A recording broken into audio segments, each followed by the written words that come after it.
네 번째, 절단 및 가공 이론 강의 시작하도록 하겠습니다. 첫 번째, 가스 절단 장치 및 방법입니다. 가스 절단이라고 하는 것은 산소와 철과의 화학 반응을 이용하는 절단 방법입니다. 강도는 합금강의 절단에 보통 이용이 되고요.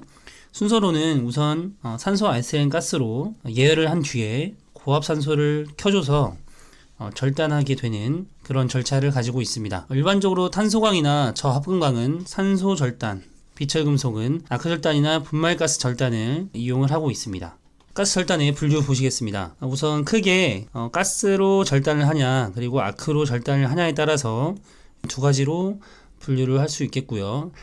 이 가스 절단에는 보통 가스 절단, 그리고 분말가스 절단, 가스 시공 등이 있겠습니다. 아크 절단에는 탄소 아크 절단, 금속 아크 절단, 산소 아크 절단, 이렇게 세 가지의 일반적인 아크 절단 방법이 있고요. 불활성 가스를 이용한 불활성 가스 아크 절단, 그리고 아크에어 가우징, 그리고 플라즈마 가스를 이용한 플라즈마 제트 절단 등이 있겠습니다. 불활성 가스 아크 절단에는 어떤 가스를 사용하냐에 따라서 티그 절단, 그리고 미그 절단으로 두 가지로 분류를 할 수 있겠습니다. 이렇게 항상 이 단원의 첫 번째 부분에 분류가 나와 있는데, 이 분류 부분은 학습하는 데 가장 중요하므로 꼭 알아두시고 넘어가시길 바랍니다. 세 번째, 가스 절단에 영향을 미치는 인자입니다. 절단의 조건부터 보시겠습니다. 드래그가 가능한 작을 것이라고 나와 있는데요. 드래그라고 하는 것은 산화작용과 절단이 느려져서 거의 일정한 간격으로 평행한 곡선이 나타나는 것을 드래그라고 하는데요. 이 드래그는 우선 절단에 악영향을 끼친다고 보시면 되겠습니다.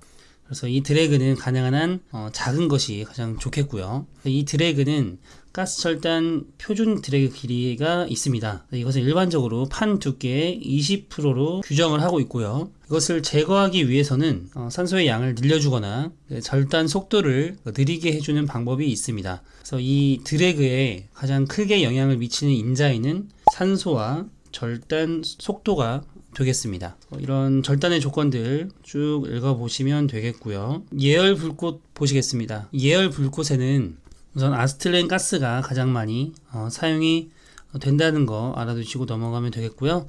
가스 절단 시의 예열 불꽃은 우선 예열 불꽃이 너무 강하다고 한다면 절단면이 거칠어지고 모서리가 용융돼서 둥글게 된다는 특징을 가지고 있습니다. 반대로 예열 불꽃이 약할 경우에는 절단 속도가 늦어지게 됩니다. 절단이 중단되기 쉽고 드래그가 증가하게 됩니다.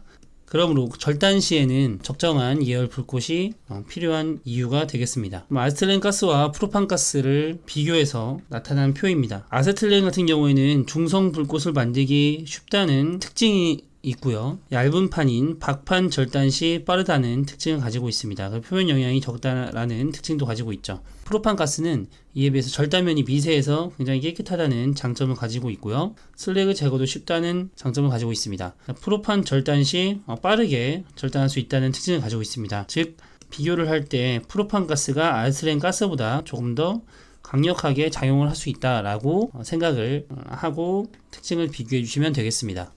플라즈마 절단 보시겠습니다. 플라즈마 절단이라고 하는 것은 우선 불활성 가스를 이용한 절단이 되겠습니다. 여기에서는 플라즈마에 대한 정의, 고체, 액체, 기체 이외의 제4의 물리 상태라고도 하는 것이 플라즈마에 대한 정의가 되겠고요. 플라즈마 아크 용접은 앞서 말씀드렸다시피 불활성 가스인 아르곤, 헬륨, 수소, 주기율표 18쪽 원소들이 사용이 되겠습니다. 일반적인 아크보다도 더욱 높은 온도의 플라즈마 불꽃을 사용을 한다는 점을 가지고 절단하는 방법이 되겠고요. 이 플라즈마 절단 방법에는 두 가지 방법이 있습니다. 이행형 아크 절단과 비이행형 아크 절단으로 두 개로 나눌 수가 있는데요. 일반적으로 모재와 텅스텐 전극과의 그 사이에서 발생하는 아크 플라즈마를 가지고 절단하는 것이 이행형 아크 절단이 되겠습니다. 이 모재와 전극 사이에 플라즈마를 발생시키는 것, 이것이 이행형 아크 절단이었고요. 모재가 아니라 이 텅스텐 전극과 수랭 노즐 사이에 에서 플라즈마를 발생시키는 것이 비이행형 아크 절단이 되겠습니다. 모재에 연결하는 것이 아니라 수랭 노즐에 직접 연결했다는 것이 그 차이점이 되겠는데요. 이행형 아크 절단과 비이행형 아크 절단을 비교하는 문제 종종 출제됐었습니다. 다음은 특수가스 절단 및 아크 절단 보시겠습니다. 특수가스 절단에는 고속의 플라즈마를 이용한 절단법이 있겠고요. 두 번째 아크 절단에는 이 탄소 아크 절단과 금속 아크 절단, 산소 아크 절단 이 세 가지로 분류를 할 수가 있습니다. 탄소 또는 흑연 전극봉과 금속 사이에서 아크를 일으켜서 금속의 일부를 용융하고 제거하는 절단법이 되겠는데요. 이것은 주로 직류 전극성이 사용이 됩니다. 교류도 사용이 가능하지만 주로 전극성이 사용된다고 보시면 되겠습니다. 탄소아크 절단은 일반적으로 사용을 잘 하지 않는데 그 이유가 절단 속도가 매우 느리기 때문입니다. 하지만 다른 절단 방법이 어려울 때 이용을 한다고 보시면 되겠고요. 금속아크 절단은 탄소 전극봉 대신에 절단 전용의 특수 피복을 입힌 피복봉을 사용해서 절단하는 방법입니다. 이것 또한 직류 전극성이 적합한 방법으로 보시면 되겠고요. 이 특수 피복을 입히기 때문에 가격이 굉장히 비싸집니다. 그래서 잘 사용하지 않는다는 특징을 가지고 있습니다. 마지막으로 산소 아크 절단 방법이 있는데요. 이것은 속이 빈 피복 아크 용접봉과 모재 사이에 아크를 발생시켜서 이 아크를 이용한 가스 절단법이 되겠습니다. 이것 또한 마찬가지로 직류 전극성을 많이 사용을 하고요. 이것은 수중 해체 작업에 이용이 된다는 점 알아두시면 되겠습니다. 다음은 불활성 가스 아크 절단입니다. 앞서 말씀드렸던 탄소 아크 절단, 금속 아크 절단, 산소 아크 절단은 일반적인 가스 아크 절단 방법이었고요. 불활성 가스 아크 절단이라는 것도 있습니다. 이것은 불활성 가스인 아르곤이나 헬륨 등과 같이 금속과 반응이 잘 일어나지 않는 불활성 가스를 유출시키면서 절단하는 방법을 얘기를 하는데요. 이것은 티그 절단과 미그 절단으로 나눌 수가 있습니다. 티그 절단이라고 하는 것은 텅스턴 전극과 모재 사이에 아크를 발생시켜서 절단하는 방법이 되겠는데요. 이 열적 핀치 효과에 의해서 고온 고속의 플라즈마를 발생시켜서 절단을 하게 됩니다. 이 열적 핀치 효과라고 하는 것은 전류가 흐르는 도체나 플라즈마 내에서 자기장에 의해서 전류가 중심으로 모이는 현상을 핀치 효과라고 하는데요. 이 핀치 효과에 의해서 고온 고속의 플라즈마를 발생시켜 절단하는 방법이 티그 절단이 되겠습니다. 이 티그 절단에서는요, 우선 직류 전극성을 사용한다는 점이 중요한 점이고요. 티그 절단에서는 주로 아르곤과 수소 혼합가스가 사용됩니다. 그래서 티그 절단은 구리 및 구리 합금, 알루미늄, 마그네슘, 스테인강 등 금속재료 절단에만 사용된다는 점 알아두시면 되겠고요. 이 미그 절단은 티그 절단과 비교를 해서 티그 절단은 직류 전극성이었죠. 미그 절단은 직류 역극성을 사용한다는 거 구분해서 알아두시면 되겠습니다. 플라즈마 가스 아크 절단입니다. 이것 또한 그 열적 핀치 효과를 이용하게 되고요.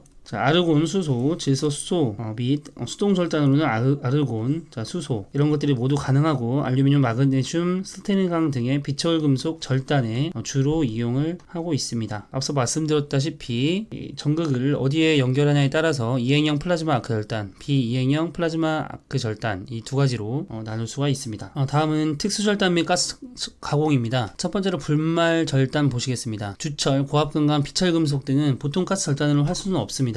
그렇기 때문에 철분이나 플러스 분말을 압축 공기 또는 압축 질소에 혼입해서 절단하는 방법을 사용하는데요. 이것이 분말 절단이라고 보시면 되겠습니다. 그래서 이 분말 절단은 철, 비철, 콘크리트까지 모두 절단이 가능하다는 굉장히 범위가 높은 절단 방법이라고 알아두시면 되겠고요. 하지만 이 절단멸이 매끄럽지 않다는 특징을 가지고 있습니다. 두 번째 수중 절단입니다. 수중 절단은 우선 침몰선 해체, 교량 건설에 주요 사용이 됩니다. 지상에서보다 4배에서 8배 많은 양의 가스를 사용하고 압력은 1.5에서 2배 정도, 절단 속도는 느리다는 특징을 가지고 있습니다. 산소, 수소를 가장 많이 사용하고 아스렌, 프로판도 사용할 수도 있습니다. 세 번째 산소창 절단이라고 하는 것은 굉장히 가늘고 긴 강관을 사용을 하는데요. 이것은 열 영향부가 굉장히 좁고 효율이 높은 절단 방법으로서 이 후판의 절단에 굉장히 강점을 가지고 있는 절단 방법이라고 보시면 되겠습니다. 주강 슬래그 덩어리라든지 암석 등의 이런 단단한 것들의 절단에 그리고 구멍 뚫기에 사용된다는 거 알아두시면 되겠고요. 겹치기 포겜 절단이라고 하는 것은 6mm의 비교적 얇은 판을 작업 능률을 높이기 위해서 여러 장 겹쳐놓고 한 번에 절단하는 방법이 되겠습니다. 이것을 예열할 때는 일반적으로 산소 아세틸렌 불꽃을 쓰는데 가스와 프로판 가스를 좀 비교해서 설명을 드릴 때 프로판 가스가 아세틸렌 가스보다 조금 더 강력하다고 말씀을 드렸었죠. 그렇듯이 이 산소 프로판 불꽃으로 많은 양의 판을 폭에서 한꺼번에 절단하는 방법이라고 보시면 되겠습니다.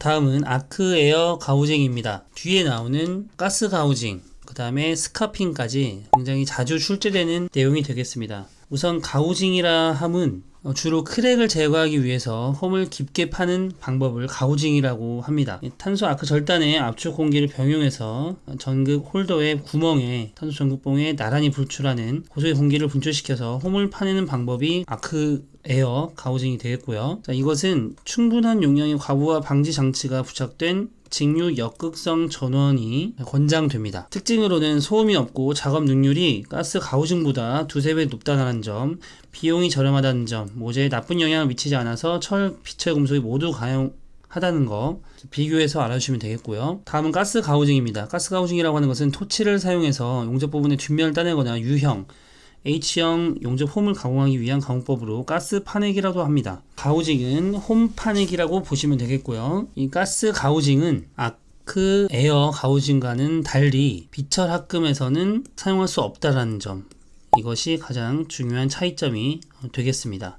스카핑 보시겠습니다. 스카핑이라고 하는 것은 강제 표면의 개재물, 탈탄층, 그리고 홈을 제거하기 위해서 사용하는 것이고요. 가우징과는 달리 표면을 얇고 넓게 깎는 가공법이 되겠습니다. 그러니까 가우징 같은 경우에는 주로 홈을 깊게 파거나 크랙을 제거할 때 사용하는 것을 가우징이라고 하고요. 스카핑 같은 경우에는 좀 더 넓고 얇은 표면을 제거하기 위해서 사용하는 가공법이라고 보시면 되겠습니다.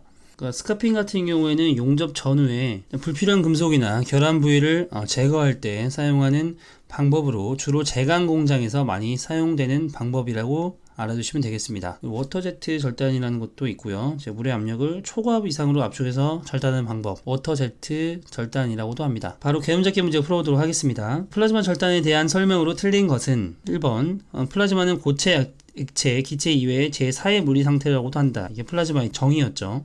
비이행형 아크 절단은 텅센 전극과 수랭 노즐과의 사이에서 아크 플라즈마를 발생시키는 것 맞죠? 그에 비해서 모재 사이에서 발생시키는 것이 이행형이었죠. 그래서 1, 2, 3번은 모두 정선택지가 되겠습니다. 4번을 보시면 아크 플라즈마의 온도는 5000도의 열원을 가진다라고 했는데 5000도가 아니라 만도에서 3만도 정도의 고온 플라즈마를 분출시켜 작업하는 방법이 아크 플라즈마 절단이었습니다. 따라서 잘못 설명한 5선택지는 4번이 정답이 되겠습니다. 두 번째 개념잡기 문제 풀어보도록 하겠습니다. 아크 에어 가우징에 가장 적합한 홀더 전원은, 이 아크 에어 가우징은 충분한 용량의 과부하 방지 장치가 부착된 직류 역극성 전원을 사용하는 것이 바람직하다고 설명드렸었죠. 여기에서 줄임말을 알아둬야 되는데요. 우선 직류는 DC로 표현할 수 있겠죠. 그리고 이 RP, R은 리버스가 되고요. S라고 하는 것은 스트레이트가 되겠습니다. 따라서 DCRP는 역극성, DCSP는 정극성을 뜻합니다. 가장 적합한 홀더 전원은 과부하 방지를 위해서 직류 역극성 전원을 사용한다고 했으므로 답은 1번이 되겠습니다. 다음 개념잡기 문제 바로 풀어보도록 하겠습니다. 토치를 사용해서 용접 뒷면의 홈을 따내거나 유형 H형으로 용접 홈을 가공하는 것, 일명 가스 파내기라고 하는 것이 가우징이었죠. 가우징. 파내기와 가우징은 같은 뜻이라고 봐도 무방합니다. 그래서 이 가스 파내기라고 부르는 가공법은 가스 가우징이 되겠죠. 답은 3번이 되겠습니다.